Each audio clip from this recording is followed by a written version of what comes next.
हमारे जीवन में दो चीज़ें बहुत महत्वपूर्ण होती है, एक होता है वृत्त और दूसरा है वित्त। अब इन दोनों शब्दों को हम समझेंगे। पहला शब्द है वृत्त। वैसे तो वृत्त शब्द के कई अर्थ होते हैं, वर्तुल ये भी उसका अर्थ होता है, लेकिन यहाँ पर हम उसका अर्थ ले रहे हैं हमारा बर्ताव, हमारा वर्तन, हम कैसे दूसरों के साथ बिहेव करते हैं, यह है वृत्त, वृत्तम। और दूसरा शब्द है वित्त। वित्तम क्या मतलब है वित्त शब्द का? वित्त यानी पैसा, हमारा धन। अब हालांकि दोनों भी चीज़ों की बहुत ज़्यादा अहमियत है, लेकिन हमारे संस्कृत सुभाषितकार, हमारे शास्त्रकार क्या सोचते हैं इस बारे में चलिए देखते हैं एक सुभाषित श्लोक की मदद से। तो यह है हमारा श्लोक, वृत्तम यत्नेन संरक्ष्य। तो देखिए क्या कहते हैं हमारे सुभाषितकार। मैं पहले आप लोगों को श्लोक पढ़कर सुनाता हूँ। वृत्तम यत्नेन संरक्षेत् वित्तमेति च याति च अक्षीणो वित्ततः क्षीणो वृत्ततस्तु हतो हतः। देखिए बहुत साफ साफ शब्दों में यहाँ पर बताया गया है, और अब हम इसका पदच्छेद करेंगे और पदच्छेद के साथ साथ हम इसका शब्दार्थ भी देखेंगे। तो देखिए मैं इस श्लोक का शब्दार्थ यहाँ पर लिख रहा हूँ।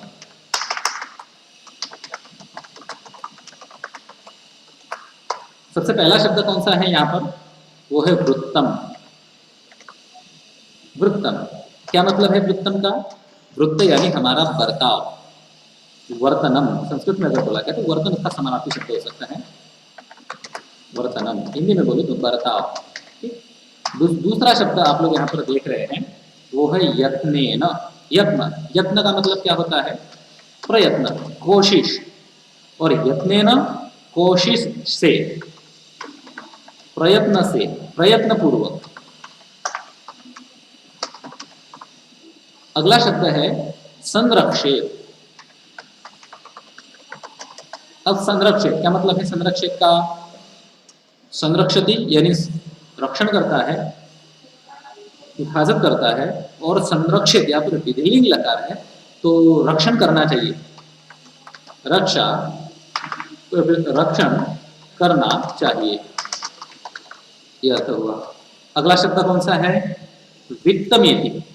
अब देखो यहाँ तक हमने देख लिया वृत्तम यत्नेन संरक्षित और वित्तमेति। हालांकि यहाँ पर दो शब्द है, पहला है वित्तम और दूसरा है एति। ठीक, तो इनको हम अलग अलग लेंगे। पहला शब्द है वित्तम। वित्त का मतलब होता है पैसा, और एति दूसरा जो शब्द हमने उससे बाहर निकाला था वो है एति। एति का मतलब होता है आता है, च और याति यानी जाता है, और च यानी और। अब यहाँ पर एक चीज आप लोगों को ध्यान में रखनी है कि यहाँ से जो हमने लिया था सबसे आखिरी वाले शब्द कौन से? वित्तमेति च याति च। ये दोनों भी विलोम शब्द है, एक दूसरे के विरुद्धार्थी शब्द है। एति यानी आता है, यहाँ पर ई धातु है, और याति, याति यानी जाता है, या धातु है।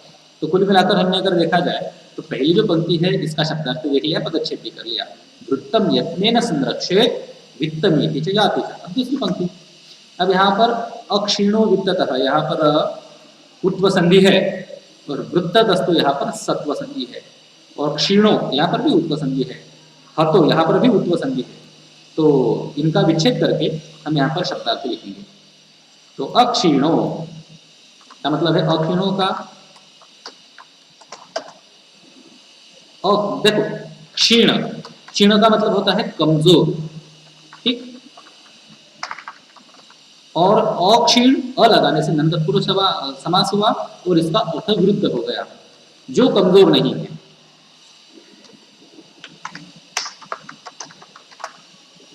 और अगला शब्द कौन सा है? अक्षीणो वित्ततः क्षीणो, वित्ततः। अब देखो यहाँ पर वित्त शब्द को तहसील प्रत्यय लगा हुआ है, तो पैसों से, तहसील प्रत्यय का मतलब यहाँ पर हमने लिया।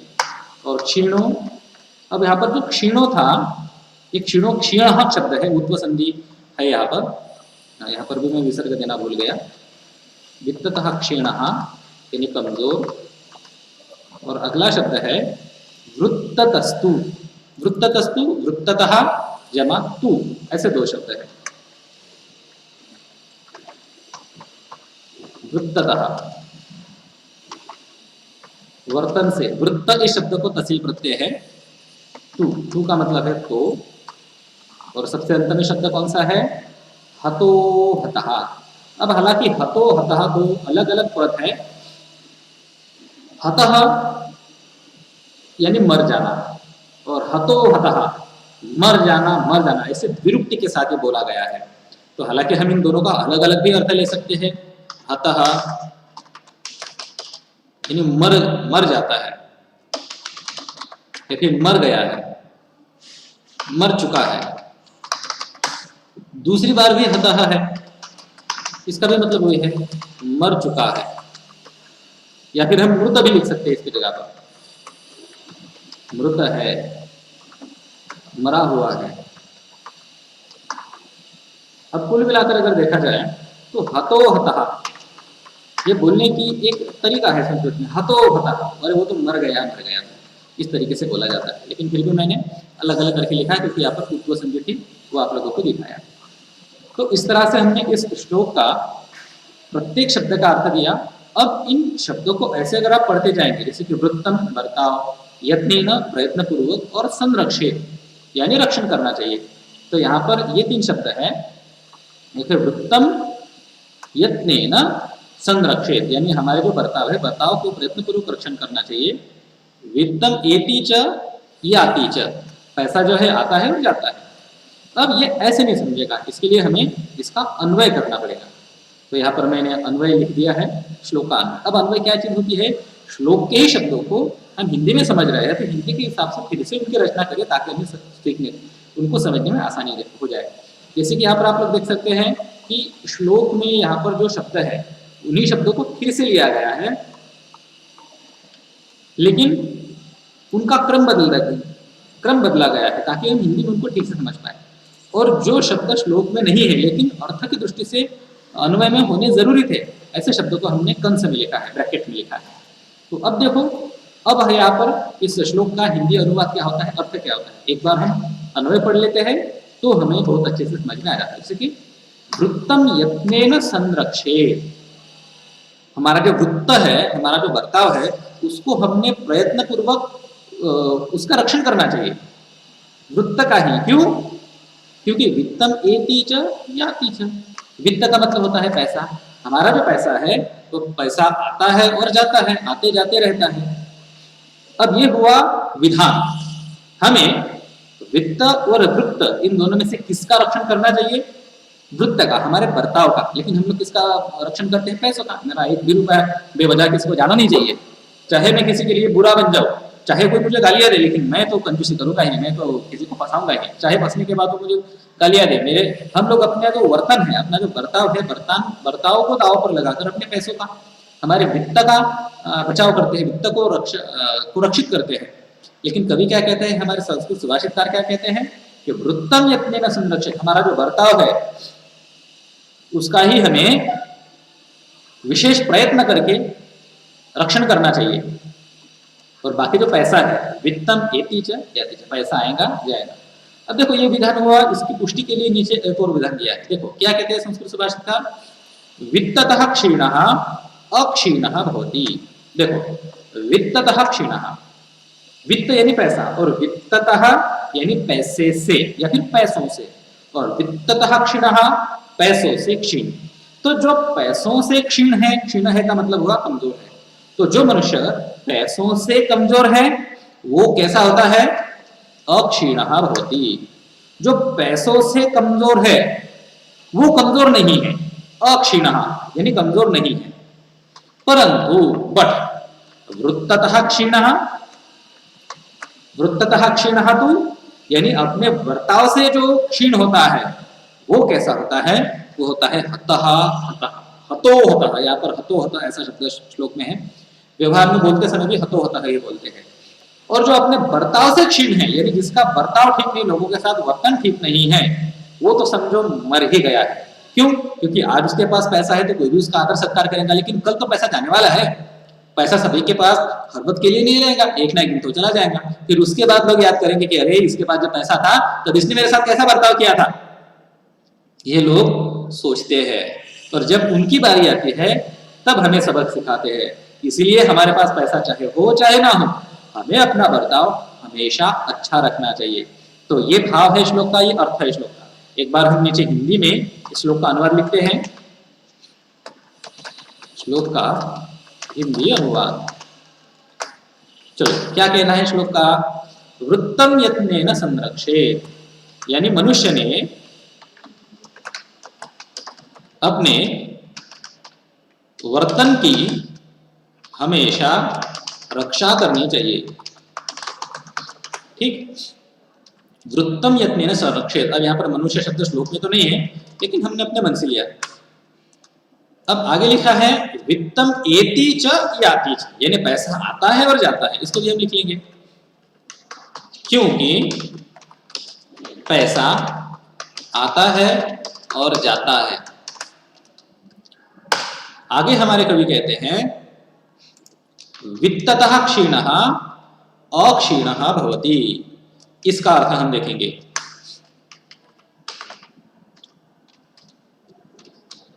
यानी वित्ततः क्षीण का मतलब होता है पैसों से कमजोर। पैसों से जो कमजोर है, वित्ततः क्षीणः, यहां से यहां तक, वित्ततः क्षीणः, पैसों से जो कमजोर है वह कैसा होता है? अक्षीणः भवति, वो कमजोर नहीं है, वह वास्तव में कमजोर नहीं है। अब बिल्कुल कमजोर, अभी तो कमजोर कौन है? तो कमजोर वो है, परंतु वृत्ततः क्षीणः, अपने बर्ताव से जो कमजोर है, यानी जिसका बर्ताव ठीक नहीं है, वो तो हतो हतः, वो तो सोचो, ऐसा समझो कि शायद कि वो मर ही चुका है, उसका मरण तय है, वो हत हो चुका है, ऐसा यहां पर कहना है। अपितु अपने बर्ताव, वर्तन से जो कमजोर है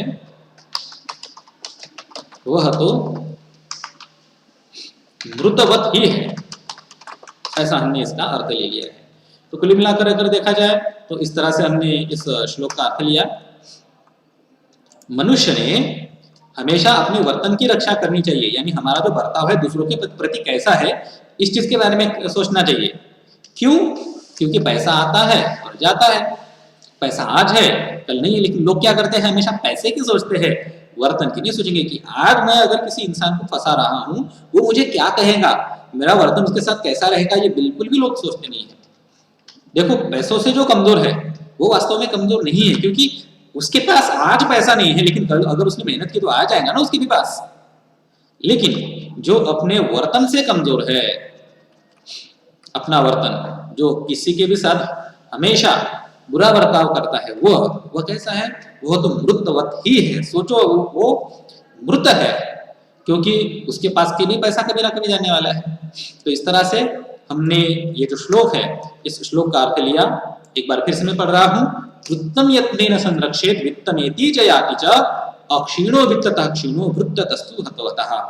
अब हम इस श्लोक में जो व्याकरण है, व्याकरण पर विचार करेंगे।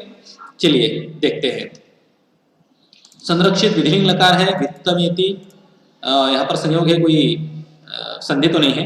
अक्षीणो वित्ततः, यहाँ पर उत्व संधि है, और क्षीणो वृत्ततस्तु, यहाँ पर भी उत्व संधि है। वृत्ततस्तु इस शब्द में सत्व संधि है, और हतो हतः यहाँ पर भी उत्व संधि है। अब यहाँ पर वृत्ततः ये शब्द और वित्ततः यहाँ पर तहसील प्रत्यय है, आप लोग कक्षा को निकट ढूंढ सकते हैं। और अक्षीण ये जो शब्द है, इसके अंदर समास है, वो है नन तत्पुरुष समास। तो मुझे उम्मीद है कि आप लोगों को ये श्लोक समझा होगा। आप लोगों को अगर इस श्लोक के बारे में और भी कोई शंका, समस्या, प्रश्न हो तो आप लोग मुझे जरूर पूछ सकते हैं। हरि ओम, धन्यवाद।